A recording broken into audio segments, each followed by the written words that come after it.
The Spy Uganda, the Spy Television, Detective UG, Andrew Lumba Live. I'm in Poto. To be specific, I'm at KRC. KRC is Kabarole Research and Resource Center. It's about getting information through research. And that's why I'm seated with Ms.Uwera Caroline.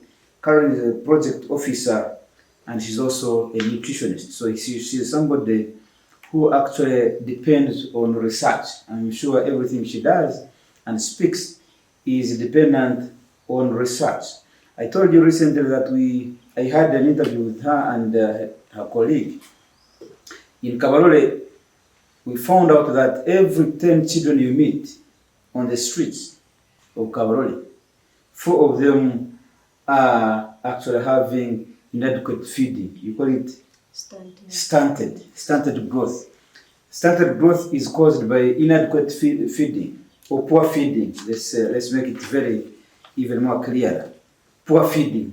So if you're in Fort Portal, every 10 children you meet there, just have it in your mind that 4 of them have stunted growth, and stunted growth is being caused by poor feeding.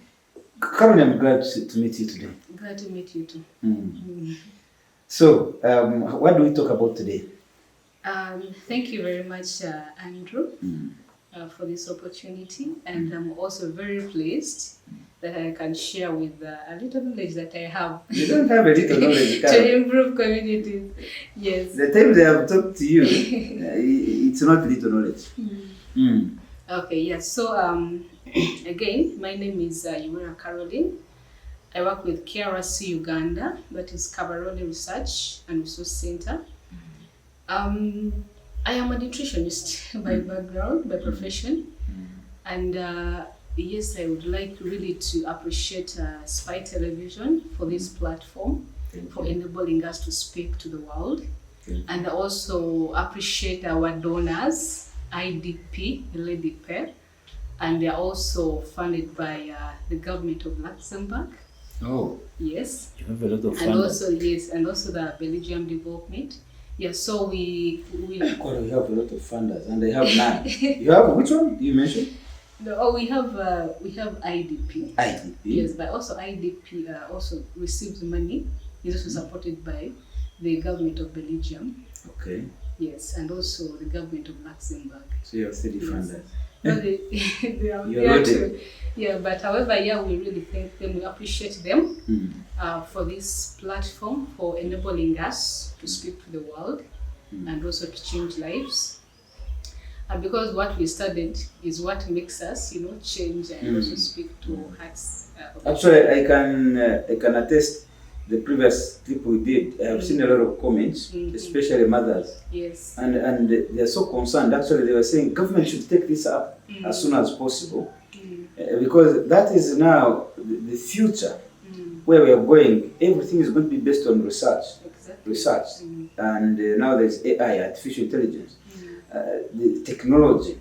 So it means that we must do things that are based on research, not guesswork. Anyway, today, Carol, let's talk about FATVAH. I've had somebody telling me FATVAH. I came to ask you, what is FATVAH?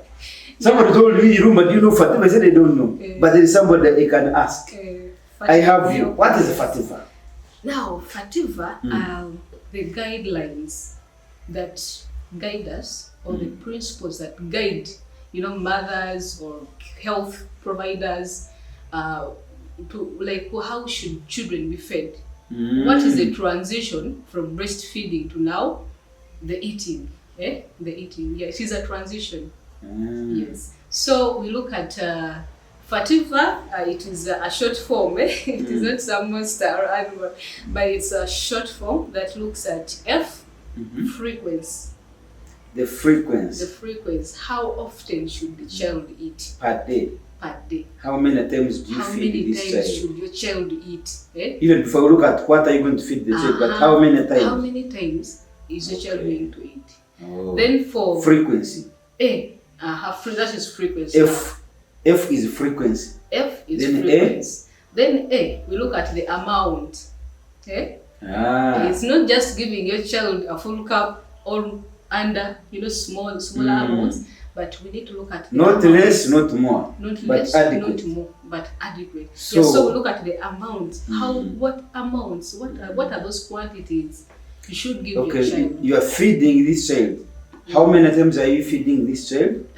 And how much are you feeding this child? Exactly. The amount. So that are you giving her more? Are you giving her less? Okay. Very good. So that is our F and our A. Is explained. Now T. T is thickness. Thickness. How thick? Should it be very thick? What you are feeding the child? How thick? Is it watery? Is it thick? Is it watery? Is it thick? Is it recommendable? Yes. So is it moderate? That is our. Is it too thick? Is it too thick? Is it too watery? It must be. Is it choking the baby because it is too thick? So things like that. So that is our T. Thickness. So, yes. So it means in your health sector, you even mind about the thickness of what you are feeding the child. You mind about how often, the frequency, the amount, and the thickness. Yes. Is it thick that it will choke the child? Is it too watery that it will have no impact? Exactly. You are simply feeding. You're just giving the child water. Just. Yeah. Thickness. So that is our T. So what is we move V? to V. So V, we look at variety. Very, very important when it comes to complementary. Are you feeding this child only matoke or kalo? Are you feeding this child only one type of food? That is the concern. That is the concern. Frequency. The varieties. Frequency, amount, thickness, variety. Then for A, we look at active feeding. Active. Yes. Is it just you give your child, you get your cup of tea. Have you drunk your, how are you engaging? How are you interacting? These children need motivation, Yes. I have given you a porridge. You go and sit and drink. What's the problem? That is not enough. So what do I need? To soothe her? You need to be there, encouraging her, encouraging your baby to eat. This is the joy. It's not just it is hungry. I have given her the porridge. You drink and finish. I am busy. I'm doing something else. The child will kick the porridge and it powers. Then so this is also important. Very important. Then you think the child has eaten because you've just given the child. You eat your, you just take your cup of tea. By the way, when we are talking about complementary, we don't talk about tea. Complementary feeding, we don't talk about tea. Because tea is water plus sugar and tea leaves. And milk, if it Where is the variety? Milk. Okay, then you say milk tea. Okay, what about so H? Very important to consider hygiene. Hygiene among children who are starting to eat, it is very, very important. So that is our FATVAH in brief. FATVAH. Yes. Hygiene. You are feeding this child frequently. You are giving her the right amount. Yes. You have tested the thickness, it is okay. Yes. You have tested the variety, it is okay. You have tested you call it activeness. Active feeding. It is okay. All those are okay. They are tick. Now the last hygiene. Box. What are you feeding that child? Is it hygienic? Exactly. The environment where you're feeding. The cup you're feeding your child with, how is it? How clean is it? Is it sprouted? These sprouted cups. We don't encourage them feeding children because they hide a lot of that. So I will be really expounding each of these principles, guidelines that are going to be supporting us in making sure that our children are adequately fed during this stage of transition. Because remember, for breastfeeding, it is you don't have to cook. It is already you just get a cup and give. You don't even have. So you just give the breast and the child eats and takes. So transitioning. So now, Caroline, if you say the right amounts Or let's even begin from frequency. What do you mean there? If we could expound more on that frequency. Yes, now. How often should this child be breastfed? Let's begin with that one. When we start with breastfeeding, now we look at breastfeeding a child on demand. When the child needs. Yeah, now they are on demand, you mean the child will show that it is now hungry. There are signs that it will show. Thank you. There are those hunger cues, that when you see the child is doing, then you know that my child is hungry. When you see your child putting her fingers in the mouth, that is a signal that this child is getting around. Your child is hungry. When you see a child starting to make movements, uncomfortably, this child is hungry. These are all hunger cues. Now the extreme, when your child is crying. Now it is the extreme. Now that is the extreme. I've showed you. I need to eat. I've put my hands in the mouth. I've changed my position. I'm walking uneasily. The child is becoming uneasy. You're not seeing me. You're not seeing me. So now this child is going to cry. The last resort is to cry. Child is going to cry. I mean, I'm so hungry. So we need to, mothers need to watch out for these hunger cues. You need to be observant. You need to be observant for your child, because your child cannot say, I'm hungry. By the way, let me tell you, some children become hungry, but they don't even, they don't even show signs. They don't cry. They don't even cry. They don't put their mouth. Okay, it's very common for children to put their hands in the mouth as a hunger cue. So you be there, my child, she's very big. You call it a hunger cue? Yes. That cue means a sign. So you so you find that hunger cue. Many children, I think it is for almost all children, when they are hungry, they put their fingers in the mouth. But you find that some children will not cry. So you may think that my child is okay. The child is signaling you that I'm actually hungry. I need to eat something. So now when you really find out that my child is not feeding well, then you can estimate around 8 times. If you find that you have not breastfed your child 8 times a day, we are looking now for children 0 to 6. You have not breastfed your child at least 8 times a day, then something is not right. So averagely, for you to have done a good job a day, the child should be breastfed minimum of 8 times. Yes, minimum of 8 times. But you also you give on demand. A child needs. I'm hungry. So you find that some children do not show these hunger cues properly that the parents can read well. So if you really find that your child is not breastfeeding well, then you could estimate around 8 times a day. Then you can say something. So what do I do when the child is not showing any signs though? Then you can make like an interval, a time interval that maybe like after 2 hours I need to be breastfeeding. And you breastfeed your child until this child gets off the breast voluntarily. Not these things of breastfeeding and then they call you and then you go, then you forget about breastfeeding your child. No. You need to breastfeed your child and then you ensure that the child has really gotten satisfied and is getting off the breast voluntarily. Yes. By the way, we have talked about breastfeeding. Caroline, from which month to which months or years should a mother breastfeed her child? Very important. That's also important because yes, very true. Somebody needs to know when you're talking about breastfeeding, what's the age group that one must not leave their children without breastfeeding. Okay, yes. Thank you for that question. The best time that you can ensure your child has adequately, breastfed for a reasonable period of time. That is from 0 day up to 24 months. When it has just been delivered, that time exactly. It must only depend on breastfeeding. No. We are breastfeeding now until 24 months.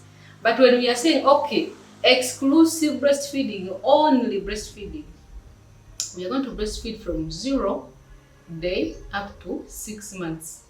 6 completed months. Exclusive breastfeeding, you mean there is no other thing that this child should depend on other than you're not giving the child small water. Okay, you can give maybe a little water, but you're not giving this the milk, the cow's milk. You cannot give whatever foods you think are good for the child unless it is recommended. So, for example, if medicine, if a child is sick, then that is recommended by a doctor, and it's not you to think that my child is having a temperature, that my neighbor also gives this, let me also give. It should be recommended by a health worker. Yeah, so ideally you breastfeed your child from 0 day up to 6 completed months without giving them any other thing. Some women give bean soup. Some women give very, very many different things women give. Yeah, so for whatever reason you're giving your child, you need to remember that it is not the best. So let me ask you, if I alternate breastfeeding with the milk, with the cow's milk and so on, what danger am I causing to my child? Well, one is this milk. Remember, we are feeding a child who has a lower immunity than us adults. So in case of any contamination, you're risking the child into having, diarrheal diseases, And when an infant starts diarrheating, you want to like it? Definitely. The child is going to lose weight like within no time, and you're like, what is going on? Yeah, so you need to stick to breast milk. Then the other thing is, this milk is it is not the same as breast milk.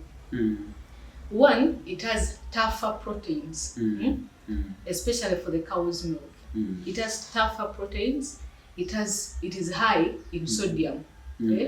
So, and remember, this sodium is also it has to be in regulation, because this is a child, and these have to be filtered. The intestines are still very delicate. The intestines are still delicate. The kidney that is going to filter out this, it is still young. It is still very delicate. Built. Yeah, just growing. So we are endangering the child's, GI, that is gastrointestinal, the gastrointestines. Yeah, so you're also endangering the child's kidney. I mean, these have to all go through that filter. Yeah, so we need to ensure that when you give your child, try to give as recommended. Because if you do not, you're risking malnutrition. This milk is not adequate in nutrients. When we look at the cow's milk, it is not adequate in nutrients. It has tough proteins. Recommend children to take cow's milk. Not all nutrients, because when you look at a mother's breast milk, it has all the nutrients that a child can need. Yes. Okay, now let's talk about the amounts. Now when we go to maybe before we go to that, still when you're giving your child, it is not good that you give your child these feeds later, because we say, okay, now 6 months, try to introduce slowly these other foods. But some mothers, they think they have a lot of milk, so they start they continue they continue breastfeeding maybe 8 months, maybe 9 months, because they feel they have a lot of milk and the milk is enough. We are doing it the wrong way. So is it also dangerous to feed your child beyond 12 months? You said 12 months. Did you say 6 months? 6 months. Okay, for 6 months. For 6 months. Exclusive 6 months, feeding. Yes, we are doing only breast milk. Breast milk. So from 6, we are introducing other feeds. Up to 24 months. 24 months. Those are However, we are continuing with breast milk. Breastfeeding, yes. With other things. Oh yeah, we are continuing breastfeeding plus alongside the other foods. Yes. Now, my question is does it have any health problems when I feed my child for more than 2 years? Those are 24 months. Breastfeeding. As they eat other things, but I'm also breastfeeding. Well, it is fine. You can continue. up to It has beyond no side 24. effects? It has no side effect. As long as now we are looking at the homemade food as a priority. Because now when a child breastfeeds more than the other foods, that means the child is not getting enough nutrients. Because already the breast milk is not enough. In the beginning you said the breast milk has all the nutrients. So now you're saying he's not getting enough. Now if you remember the FATVAH principles, there's something we call the amounts. The amount is now not fulfilled. The stomach has overgrown, the body has overgrown, it has overgrown the breast milk now. Exactly. It can no longer have enough. More energy demands, more protein demands, more other demands. Now the quantity. This milk, all the ingredients were measured for that age. Beyond this age, so you need to prioritize more of the home food. Be enough. Okay. So you need to prioritize more of the home food than the breast. So this one's just a luxury. You my child, you first breastfeed it's fine. But we are considering the breakfast very adequate, nutritionally adequate. The lunch, the dinner or the supper, maybe some health snacks, and then this one is just like a luxury. So frequency. Frequency, we look at the number of times you're going to give your child these complementary feeds. Complementary feeds shouldn't confuse us. These are the other additional foods. Other than the breast milk. Exactly. Anything else you give the child other than the breast milk is complementary. Thank you. Between 0 day to 6 months. I get you. Now we have our guideline, the FATVAH principles. Frequency, amount, thickness, variety, active feeding, and then hygiene.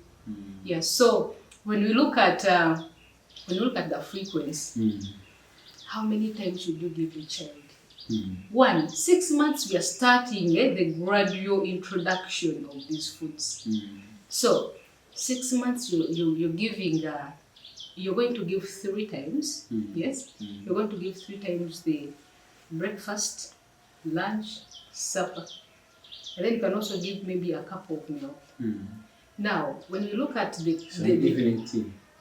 Maybe evening milk. We don't talk about it. So when you look at the amounts now, the frequency we are looking at 3 times a day, but the amounts, you're starting to give your child about 3 spoons, 3 heaped spoons of food. You're not giving everything. No, you're just now you're introducing with 3 heaped spoons of maybe your mashed potato. Additional foods. Your mashed potato. You've added in some milk with the mashed potatoes. So what is the recommended amounts that one should give their child? Yes. The one that has been tested and approved by the Ministry of Health. Now the amounts. The amounts. That's what I'm talking actually about. The amounts, you're starting with at least 3 heaped teaspoons. Teaspoons? Or tablespoons? Tablespoons. A teaspoon is very small. Okay, tablespoons. So we go with a tablespoon. Yes.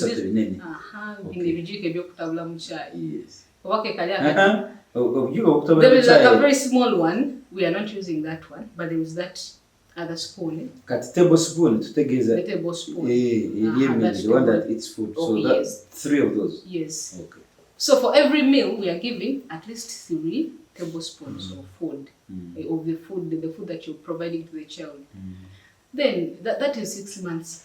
7 to 8. Now we are increasing. You go on increasing slowly. 4 spoons. Now we are not using 4 spoons, but we can probably use if we are using, for example, a cup. We are increasing to like a third. So you've been giving a third. Now you're adding on until you give the full cup. So you go slow. Yes, you go slow. So of course for the thickness, yes. For the thickness, we look at a cup. For example, if we have our porridge, we have our millet and milk. Do not give your child millet only. It is important that you add in something, because millet is only one. No, that is variety. You do not give millet alone, but you also add some protein. Balance. Yeah, so millet falls in the category of energy giving foods. So you also add in something that is bodybuilding that will make your porridge more enriched. Yeah. So Okay. when you get your spoon, whether a teaspoon or a tablespoon, and you pick, you scoop, and your porridge is powering, we do not recommend that. When you get your spoon and then you scoop, and your porridge is not powering, we do not recommend that. Number one, it is overpowering. Number two, it is not powering. It is thick. It is very thick. We do not recommend that. So those two extremes of our porridge. It is very good porridge. It has your milk. It has the millet. Very good. When I scoop this porridge, I must make sure it is not overpowering. Exactly. Like it has become too water. Number two, it must pour and not refuse to pour. Like sometimes you scoop the porridge. So that is the medium, the moderate. Yes. You can it also refuses to leave the spoon. It's like calor. It's like millet. Yes. Now that is too thick. So it must pour, but on a slow pace. On a slower pace. On a slower pace. So even you, a mother, when you're cooking, you need to ensure that by the cooking is an art. Yes. Yes. Sure. So yes, it's an art. So when you cook and you're like, no, this porridge has a lot of water. You use your senses. You're like, no, this has a lot of water. Please add in a little of the flour. Yes. So the same to the too thick. Too thick, add in a little milk. If you have the milk, it is the best. If you don't have, maybe the milk is over, add the water, it is fine. Okay. Now we have finished T. Let's go to V. V. Variety. Very, very important. Variety. The varieties in your child's complementary feed is very important. That is why I was saying, do not give your children tea. Don't give your children tea. Are you talking about hot water or just milk tea? Tea? What is tea? Majani. Isn't it? No, even milk is tea. Yeah. Even milk tea. In our African context, okay, do not give black tea. Okay, black tea. Do not give black tea. Because here we say African tea. When you say African tea, they know it is milk tea. When you say black tea, I don't know why they think black tea is majani. Black tea. So what should we say? Black plain tea? No, it remains black tea is majani. Milk tea is water mixed with milk and tea leaves. Okay. So do not give your child. Yes, for an adult it is fine. You take your plain black tea, but for the child, in fact, if possible, even you do not have to use the majani, the coffee. Just give the child the cup of milk. And because you see this majani also contains some, they're called tannins, some chemicals. So it is recommended that a child should not take tea leaves. Yes, just give milk. Just give them milk. Because you see these tea leaves, they also contain some chemical that combines with iron. So it makes iron inaccessible to the body. So you find the child is eating well, very well, but child is anemic. Child doesn't have enough blood. Why? Because some of these few things we keep adding into, that contribute to the unavailability. That the nutrient is there, but it's not available. So let me make it more plainly, please. If you're a parent, if you're a mother, don't give tea leaves to your child between 0 day to you said. No, not really 0 day, but we are now 6 months. 6 and months. We are trying to give our children other foods. From 6 months up to what age should the child not take tea leaves? Just it's general concepts, Yeah. So even you're an adult, tea leaves are good, but they have that that chemical that usually binds with iron, and it makes iron unavailable. Yeah. So, but at least 5 years. Yeah, let's say 5 years, because we look at 5 years as this growth period that is very rapid. No, a child is growing very rapidly, so we need to ensure we protect them in all directions. Okay. Yes. Very good. I've got one point. Till use might be dangerous to your child. A. A. Active feeding. A. You need to play with your child while eating. Yes. You need to ensure that your child is eating. You need to participate in your child's feeding. Are you sure? Yes.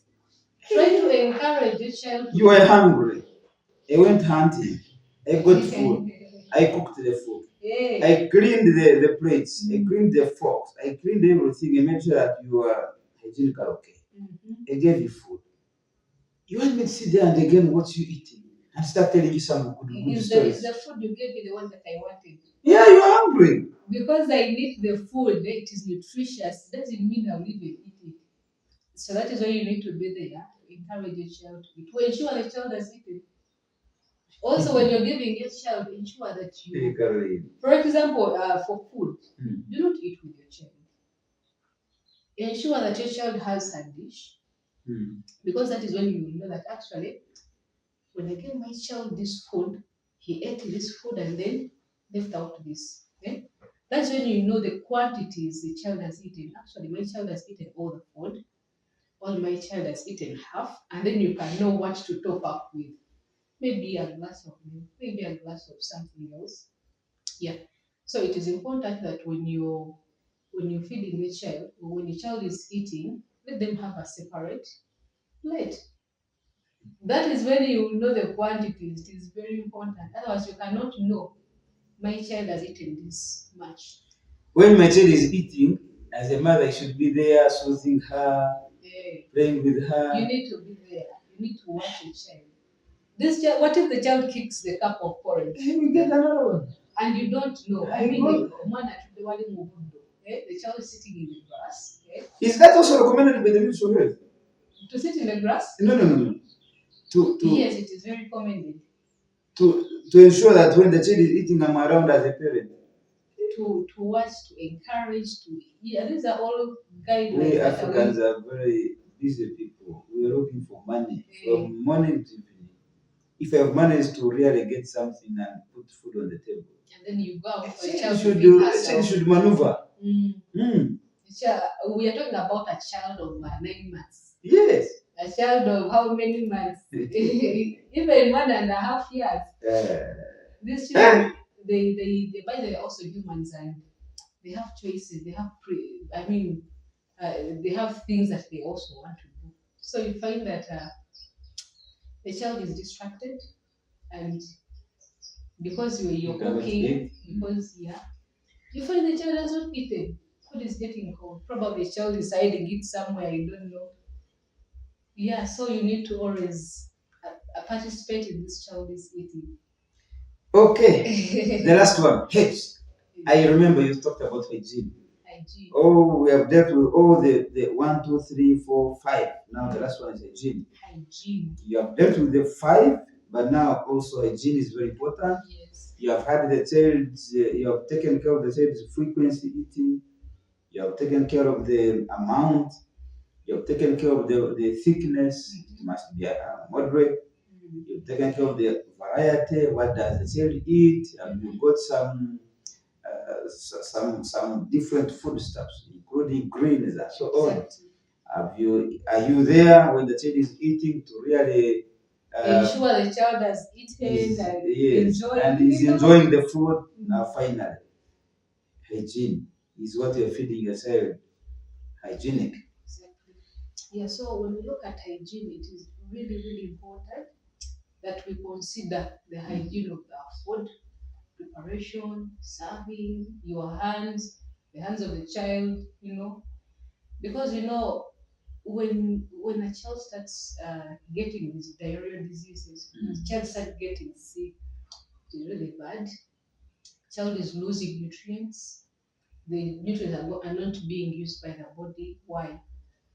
Because of the way we prepare the food, the preparation conditions, the environment where our children eat. There is a lot of chaos when it comes to feeding, breastfeeding, now we are looking into the other foods. There's a lot of chaos there. Children start getting malnourished. Children start getting diarrhea. A lot of things. So you need to make sure that the containers are hygienically, they're hygienic. We do not use the sprouted cups. Whenever you're buying an equipment or maybe a cup or a plate or anything or a bottle, you need to make sure it is easy to clean. You know, there are those who hiding areas where you cannot reach to clean well, where you cannot reach that sponge, to rub well and clean and remove all that dirty. Do not buy that that utensil for the child. Ensure that it is very open. When you're giving milk, do not give in these how do you call them when you want to? Yes. The baby drinking something. Yes. Those bottles. The bottles. Yeah, they're not the best. They're not the best because they hide a lot of that. So which one should the parents use? A cup. An open cup. Let your child get used to. But then they say the mouth is too small to use a spoon. If it is, but we are talking about a child of 6 months. This child can really take. Yeah, if not, you can use a spoon. So you don't recommend child's bottle? Yes. So they use it. You need to use it. There is a cups. You just cover. You put your tea or whatever you put. Then you cover. Then you give the child. Then there is an opening, a small opening. They're not easy to clean. They hide a lot of. Okay, Madam Caroline. Now, you have clearly told us that the cup should be hygienic. The person serving, the mother, should be clean. The child should be clean. Does it matter if all those ones are clean, but then I am in a dirty environment? Does it matter really? It matters a lot. Why? Why? After all, what you're eating is okay. Where you're eating from is okay. Already, this is a risk to contamination. I mean, there are flies that have free entry. Yeah? The flies will come from wherever they've come. They're attracted by that. So you cannot have a dirty place without flies. They will visit you. They will always come. These drosophilus, those small things, they always come. They land somewhere that they land on your car. Okay, now, finally, we are finishing. Are there dangers?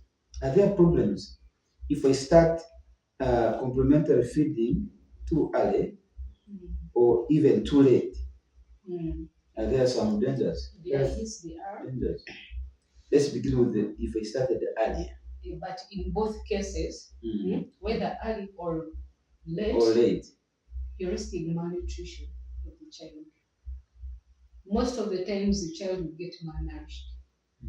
Yes. So you find that when a child has been introduced to feeds very early, first of all, these foods may be unhygienic. If they're unhygienic, they're going to expose, diarrheal diseases, other diseases. Another thing, these foods are not complete. Like it's not like breast milk that they have all the nutrients. They're lacking they're lacking from some other vitamin B diseases. Vitamin B. Vitamins. Vitamins, yes. Yeah, vitamin B's group and all many other vitamins. So you find that actually these foods are not nutritionally adequate. So you keep giving the child, but missing out some the most important consistent ingredients. So the child will not show, but the body is actually being it's lacking. It's lacking. Yeah. So you find that's what we call the hidden hunger. The child has hidden hunger. Yes, the hidden hunger, because the child is not receiving some of these other nutrients. Hidden hunger. It is hidden. You cannot see, but the body is not getting. Yes, the child is not. The body is hungry, but you cannot realize it. You cannot realize it. Why? Because the child is showing, the cheeks here, the one, but the nutrients, the micronutrients are lacking. Yeah. So you find that consistent introduction of these foods is going to result in your child being malnourished, child being stunted. The same to introduction of these foods late. So as a child grows older, even the body demands, the energy demands, the growth demands change, they increase. So you find that just breast milk is not enough. Yeah, so you find that the breast milk is no longer, yes, it has the nutrients, but it is not adequate for the child. It is no longer enough. So you find that the child is looking not so well. Why? Because there are some nutrients that are being lacking in her diet. Okay, now, finally, from what age do you say this person has started feeding her child too early? If, there must be a cap there. If you started feeding this child at 1 month, you have started too early. But also, if you start feeding this child at 1 year, you have also started too late. What is that? Ideally, the recommended is 6 months. So anything below 6 months, giving the child food.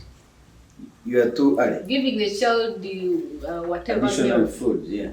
Giving the child whatever porridge, it is already too early. But the people who do, they do mixed feeding, So they mix here, they mix there, they give breast milk, they give other feeds. It is not very recommended. Why? The child is intestine, the GI, the gastrointestines are not ready. They're not yet ready for these tough conditions. Right? Yeah, they're not yet ready for these tough conditions. So it is important that you try to follow. Yeah. So I know some mothers, they are saying, for us we started giving our children 3 months, nothing happened. You can see they are here, they are alive. For us nothing happened. I'm telling you. They are here. Yeah, they are here. But we are looking at the continuous deprivation of nutrients that causes stunting. Stunting has immediate maybe effects and also long term. For you will be dead when your child is now suffering these consequences of early childhood stunting. Yes. You mean it's that chronic that it can... It is very chronic, and it does, as long as you stunted beyond 24 months, because that is when you can prevent, that is the window that you can prevent stunting. So if your child has been stunting, for us we gave our children and nothing happened. Yes, your child is there, but you're risking your child is, the adult life.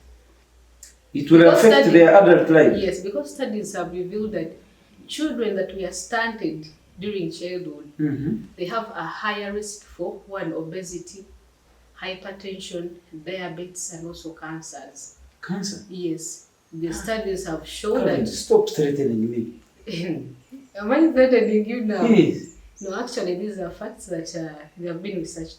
So there's been a linkage between these in adult life, these diseases in adult life. You repeat. So, maybe I'm out of danger. You repeat. What did you say? If you haven't been fed well during your first 1,000 days of life, and you actually became stunted, you're risking first. Okay, if we look at the immediate... The high chances of you getting? Diabetes. We have hypertension, diabetes, obesity that is overweight, being too big. Then you also have cancer. They have been linked to these conditions in your adult life. So it is important that we try to ensure. Now you can imagine most of our children. Okay, for example, here in Toro, many of our children, about 40.6%, from the recent, from the one, yes, it highlighted that these children are actually stunted. So if we have these children that have been stunted, what is going to happen to our population when they grow older? When they're adult life. So that is when we shall see. You'll have more people suffering from cancer, obesity, hypertension. You have a population that has so many figures, numbers of people with those diseases, Yes. without you remembering that it started from when you were being underfed And or the poorly fed. unfortunate bit is these children they not just stop at being started during their childhood, but there is a continuous, pattern of poor feeding, low exercises. The lifestyle is all, wrong. So if you've been stunted during your childhood and then you're exposed to poor diets, you're exposed to, food contaminations, you're exposed to many, many, many other things, the risk goes on, increasing and increasing. So it becomes really massive that the generation is going to suffer from, these other diseases.